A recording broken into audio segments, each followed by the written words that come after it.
एक भौतिक सुख।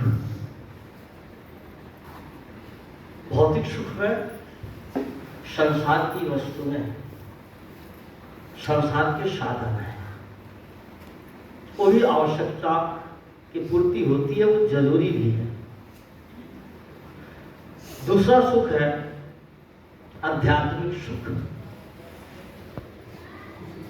उसके लिए मेहनत नहीं किया जाता, वो स्वतः है ही आपके पास। आध्यात्मिक सुख के लिए कहीं जाना नहीं होता। भौतिक सुख के लिए तो दौड़ना पड़ता है, कुछ करना पड़ता है। अध्ययन से, पढ़ाई से लेकर के नौकरी तक, ये सारा भौतिक सुख की प्रयास है। उसी में आपाधापी है, उसी के लिए लड़ाई है, उसी के लिए छोटा बड़ा है, उसी के लिए ऊंच नीच है। यहां तक कि उसी के लिए वर्ण व्यवस्था भी उसी के लिए है, जात पात भी उसी के लिए है, मंदिर मस्जिद और घंटा घड़ियाल उसी के लिए है। आध्यात्मिक सुख के लिए नहीं है, सब भौतिक सुख के लिए। मंदिर सिर्फ भौतिक सुख के लिए बनाया जाता है। उसमें मूर्ति जो स्थापना की जाती है भौतिक सुख के लिए किया जाता है।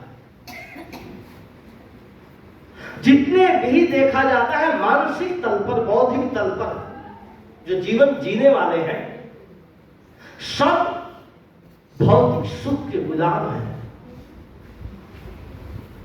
इसलिए कहा किसी ने कि छोड़ धन दौलत सिकंदर चल गया, छोड़ धन दौलत सिकंदर चल गया, आत्मा का हित जरा भी ना किया, हीरे मोती के खजाने रह गए और सब विषयों में सारे बह गए। ये सारा खेल भौतिक सुख का है। भौतिक सुख तो शरीर से जुड़ा हुआ, इस शरीर से जुड़ा हुआ है।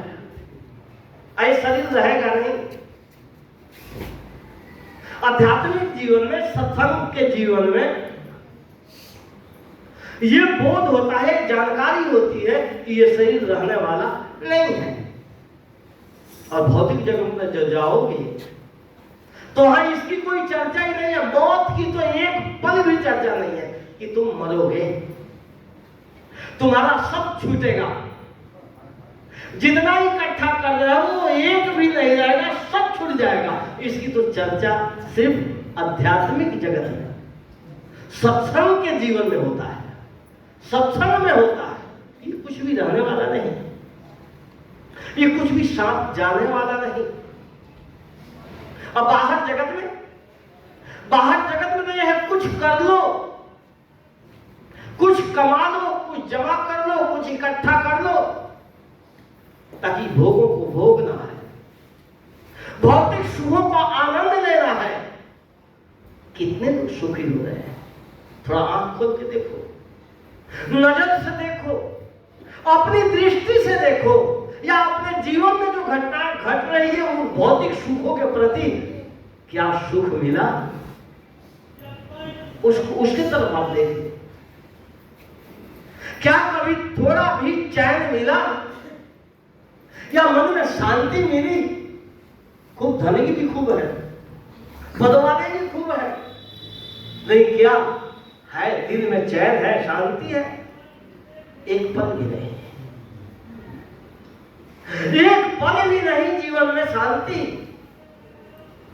आप जानते ही हो, भुक्तभोगी वो तो जानते ही होंगे कि कितना सुख मिलता है,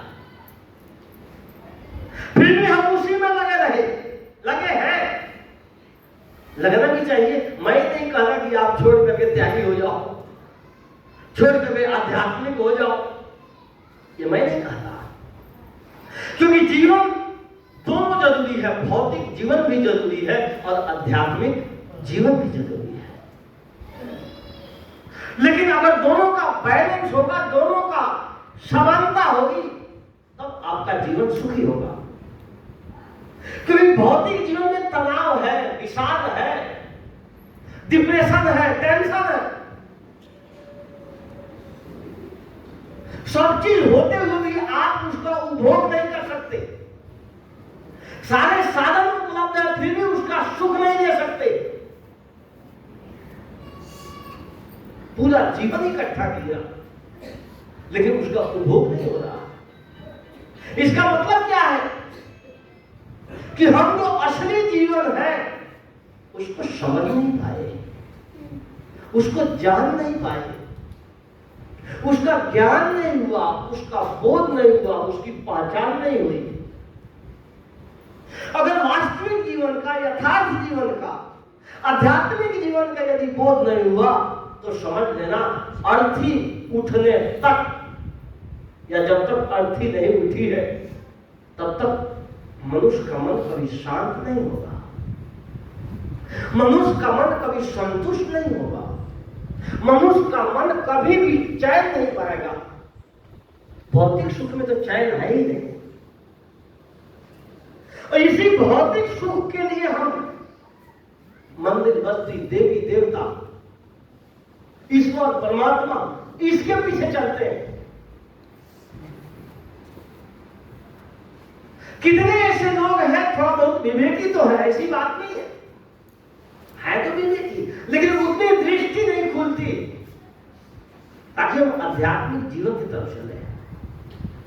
कहीं देखा जाता है वो कबीरपंथी है, कबीर साहब के विचारों को भी लेके चलते हैं, लेकिन घर में एक कोने में कहीं ना कहीं मूर्ति रखी हुई है, पूरा परिवार कबीरपंथी है। कबीर साहब की बातों के ऊपर कोशिश तो करते हैं, चलो कोई बात नहीं, लेकिन मन में जो घिचपिच है, मन में जो उठा पटक है, मन में जो संशय है, वो चित्त से निकलता नहीं। क्यों? क्योंकि अभी भौतिक जीवन में पूरा विश्वास है, आध्यात्मिक जीवन की तरफ रंच मात्र भी मन नहीं जुड़ा है। कबीर साहब के गाते भी रहो, ये बात सुन लेना, अगर कबीर साहब के गाते भी रहो और चित्त में यदि जड़ के प्रति आसक्ति रहेगी, देवी देवताओं के प्रति लगाव रहेगा, तो समझ लेना आपका चित्त दूषित रहेगा, कभी प्रफुल्लित और आनंदित और निष्पक्ष नहीं हो सकता। इसलिए मैं आपसे निवेदन करता हूं कि अगर घर में आपने ठीक से समझा है तो किसी भी देवी देवता के प्रति आस्था मत रखिए। अभी बहुत जगह गया है, ज्यादातर पारसी भक्तों के यहां बेटी भी, दामाद भी, बेटा भी, बहू भी, पति भी, पूरा परिवार का भी पति अलग सिद्धांत का है, लेकिन जाकर देखा तो मूर्ति रखी हुई है, लड्डू गोपाल रखा हुआ है साथ में, हमने काय का पालन करो, बोध मानोगे उसको, ज्ञान मानोगे उसको, या ठीक से बात समझ में नहीं आई। एक बात मैं स्पष्ट कहता हूं कि यदि आप ये कहते हो कि ईश्वर आपको सहायता देता है, मदद करता है, तो कब आएगा? 60 साल के जीवन मान लो, औसतन रखा 60 साल का जीवन, और 60 साल के जीवन में कभी ईश्वर आपके सुख दुख में आया?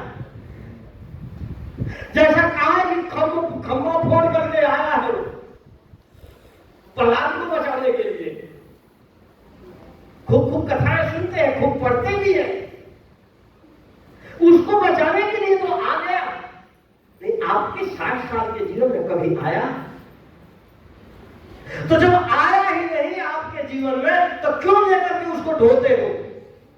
वो आपके चित्त की मलिनता का फोड़ा है, जिस दिन वो फूटेगा समझ लेना उसके साथ आप बह जाओगे, आप रुकोगे नहीं। यदि सही सही अपने स्वरूप का बोध नहीं हुआ तब तो चलो उनकी तो कोई बात नहीं, जिसको अपने स्वरूप का बोध नहीं है, अपने स्वरूप का ज्ञान नहीं है, अपने आप की पहचान नहीं है, उनकी बात तो कोई बात नहीं। लेकिन एक बात समझ लेना, दुख तो उनके जीवन में भी आएगा, लेकिन भ्रम के भाव को लेकर के उस दुख को मिटाने के लिए उसी भावनाओं में बहता है।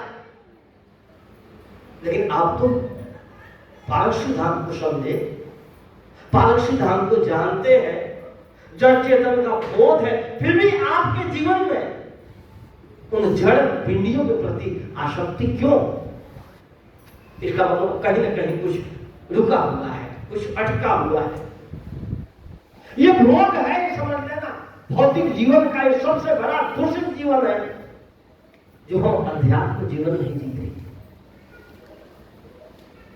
अभी आपने YouTube पर देखा होगा, वो प्रेमानंद जी, हालत खराब है, तबीयत खराब है, उसके ऊपर कमेंट किया जा रहा है कि इनकी स्वास्थ्य के लिए, स्वास्थ्य अच्छा हो, बढ़िया हो, ठीक हो जाए, इसलिए भक्तों से निवेदन है कि राधा रानी के लिए कृपा करें, उनके लिए, उनके प्रति दया रखें और उनको याद करें ताकि इनकी तबीयत ठीक हो जाए।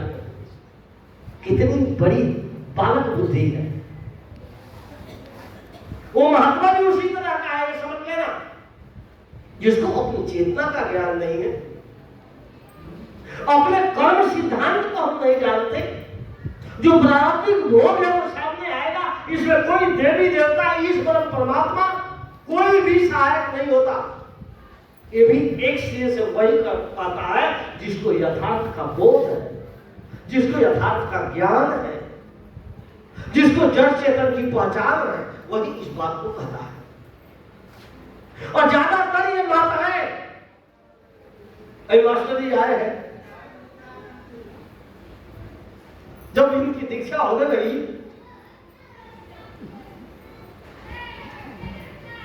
तो देवी देवता की बात आई। उस माता ने कहा कि शायद हम तो सावामनी में जाते हैं हनुमान के लिए और देवी के लिए। मैंने कहा कि ऐसा करो, दीक्षा रोक देते हैं, जब पूरा आपके चित्त से उसके प्रति जो लगाव है टूट जाएगा, सत्संग करते रहो, बाद में दीक्षा होगी। लेकिन साहस किया और उसने छोड़ दिया। जिस घर में यदि आपका प्रकाश होगा तो ये समझ लेना, रत्ती भर भी अंधकार नहीं रह सकता। अंधकार तब आता है जब आपके घर में, आपके चित्त में, आपके जीवन में प्रकाश का अभाव है। और प्रकाश जब उदय होता है तो निश्चित है कहीं भी अंधकार की गुंजाइश नहीं होती। अंधकार होता ही नहीं, प्रकाश का अभाव का नाम अंधकार है। इसलिए पढ़े लिखे भी हैं, और पढ़े लिखे क्या, वो पढ़ा लिखा नहीं कहा जाता उसको, वो सिखाया कहा जाता है। वो स्कूल में सिखाया जाता है, उसकी बुद्धि नहीं खुलती है, समझ लेना। जहां तक चाहे वो इंजीनियर हो जाए, डॉक्टर हो जाए या मास्टर हो जाए, वो सिर्फ सीखा हुआ है, उसकी बुद्धि वहां काम नहीं करती। जैसे सूत्र बना दिया जाता है, उसको रट करके, उसको सीख करके वो आदमी आगे बढ़ता है। बुद्धि वहां नहीं खुलती। बुद्धि वहां खुलती है जहां उसको बुद्धि के ऊपर जोर दिया जाता है। इसीलिए तो पढ़े लिखे के अंदर भी अज्ञानता जो की तो बनी हुई है। अच्छे अच्छे डिग्रीधारी, अच्छे अच्छे पद प्राप्त किए हुए लोग अंधविश्वास में है। क्यों? क्योंकि वो दिखाई देता है कि वो पढ़े नहीं, समझे नहीं। किसी ने समझा दिया, किसी ने बता दिया, किसी ने रटा दिया, उसको हम रख लिए, उसके पीछे हम चल दिए। ये बात तब समझ में आती है जब आपकी बुद्धि स्वतंत्र हो। यहां तक भौतिक जीवन है। दूसरा जीवन बता रहा था आध्यात्मिक, जिसमें आपका अपना आधार हो, चेतन का आधार हो, आपका निज का आधार हो, किसी और का नहीं। जब निज का आधार होगा तो आपको किसी परमात्मा की जरूरत नहीं है। आपको पहले अपने आप पर विश्वास होना चाहिए कि मैं हूं। आप किसी के बनाए नहीं हो, ये समझ लेना। आप कबीर साहब को समझोगे तो कबीर साहब के ऊपर काम करने वाले आचार्य नजाम प्रसाद द्विवेदी ने एक बात कही है, उत्तर भारत की संत परंपरा, उस पुस्तक में उन्होंने बात कही है कि कबीर किसी परंपरा से नहीं जुड़ते। ये समझ लेना, कबीर साहब किसी ईश्वर को नहीं मानने वाले, किसी परमात्मा को नहीं मानने वाले। अगर कोई कबीर साहब को लेकर ईश्वर परमात्मा मानता हो तो समझ लेना ये परिचित बातें हैं, कहीं से लाकर के घुसेड़ देना, यथार्थ नहीं है। उन्होंने कहा कि दो तरह की धाराएं हैं, एक भौतिकवाद, कबीर साहब भौतिकवाद को तो ज्यादा नहीं मानते, लेकिन ये जो मंदिर है, घंटा घड़ियाल है, आरती है, पूजा है, नाम जप है, किसी ईश्वर का दर्शन है, कबीर इसको भी नहीं मानते। स्वरूप कबीर साहब की धारा निराली ही है, वो आपके अपने तक पहुंचती है, आपकी अपनी चेतना तक पहुंचती है, उसी का नाम अध्यात्म है। यह एक शब्द होता है आत्मा, आत्मा का मतलब है आपा, जीव कह दो, आप स्वयं, आप स्वयं का मतलब देह नहीं, देह से अलग इस देह में बैठी हुई चेतना जो एहसास करती है, जो फीलिंग करती है, जो सुख दुख को जानती है, वो जानने वाली आत्मा ही है, वो आप हो। जब इसका बोध होता है, इसकी पहचान होती है, तो इसका दर्शन नहीं होता, ये समझ लेना। इसका दर्शन बिल्कुल नहीं, दर्शन हमेशा दृश्य का होता है, दर्शन हमेशा वस्तु का होता है, दृष्टा का दर्शन नहीं होता, दृष्टा स्वयं होता है। दृष्टा नाम देखने वाला, ज्ञाता नाम जानने वाला। ये जो जानने वाला है, ये जो देखने वाला है, वो आप हो। इतनी सरल भाषा, इसका बोध होना चाहिए, वही अध्यात्म है। इसमें सुख मिलेगा आपको, तनाव नहीं रहेगा, जीवन में कभी दुख नहीं आएगा। ये समझ, मानसिक दुख, शारीरिक दुख ये तो आएगा, लेकिन आपका मन वहां न्यूट्रल रहेगा, समान रहेगा, एक रस रहेगा। लेकिन इसका बोध होना जरूरी है। इसलिए गुरु ने कहा, जो तू चाहे मुझको छाड़ सकन की आस, मुझे ऐसा हो रहो सब सुख तेरे पास। और उस सदगुरु कबीर साहब के अनुसार यदि आपकी पहचान हो, आपका ज्ञान हो और आपका अपने आप में ठहराव हो, तब सुख मिल सकता है। लेकिन हम करते क्या है, उसमें विश्वास कम है। बहुत ऐसे पारखी भक्तों को देखा जाता है, अब महात्माओं को तो कहने बहुत कम पारखी है ही, पारखी बहुत कम है, ये समझ लेना। यहाँ एक भाई सिर्फ भगवान नाम लिया है, बाकी एक भी भाई भगवान का नाम नहीं है। वो मास्टर जी है कादमा वाले, एक शब्द उन्होंने भगवान जोड़ा है बस, बाकी इतने बैठे हुए जो प्रेमी सज्जन है, एक भी भगवान का नाम नहीं लिया। क्यों? क्योंकि पता है कि भगवान नाम की चीज नहीं है, ये तो हमारी एक अंदर से मान्यता है। इसलिए जो दिखाई दे रहा है वो सब दृश्य है, आप देखने वाले हो। एक और नई परंपरा चली लड्डू गोपाल, अब प्रत्येक घरों में देखा जाता है, छोटा पिंडी बना करके और उसको चाय पिलाना, नहलाना धोलाना। ये ड्रामा किस लिए देते? ऐसे ड्रामा क्यों करते? सबके घरों में है, ऐसी बात नहीं है। बोलो चाहे मत बोलो, कोई ऐसा होगा, लेकिन सबको घरों हम तो देख के आए हैं, ऐसी बात नहीं है। लेकिन क्षमे क्या कहें, ये अज्ञानता है, आपकी मलिनता है। आप मलिन जीवन जीते हो और आप अपने से धोखा कर रहे हो, ये समझ लेना। जब अपने से धोखा कर रहे हो तो आपको कोई भी आपको प्रतीत दिलाने वाला नहीं मिलेगा। अरे जो खुद अपने आप से धोखा कर रहा हो, दूसरे से धोखा करे तो दिखाई दे देगा, लेकिन अपने आप से धोखा कर रहा हो, उसके लिए कौन उसको रास्ता बताए, उसके लिए कौन उसको समझाए। इसलिए कब जागोगे? जागने की कोशिश करो। मैं तो कहूंगा सीखो मत, जागरूकता आपके जीवन में आए, चाहे माई हो चाहे भाई हो। सीखते तो सीखते सीखते तो पूरा जीवन हो गया, लेकिन जागरूकता नहीं आई। इसलिए जागो। जागा हुआ आदमी कभी दुखी नहीं होता, जागा हुआ आदमी अशांत नहीं होता। वो जानता है कि कोई भी दुख आएगा तो हमारे कर्मों का आएगा, उसको इसकी पहचान है, फिर वो किसके लिए हाथ जोड़ेगा। इसलिए आपसे निवेदन है कि जितनी जल्दी हो सके जागोगे तो ठीक है, नहीं तो फिर तो जीवन तो जा ही रहा है। इसलिए अपने जीवन का कल्याण करना चाहिए। इन्हीं शब्दों के साथ वाणी को विराम। बोलिए श्री सद्गुरुदेव की।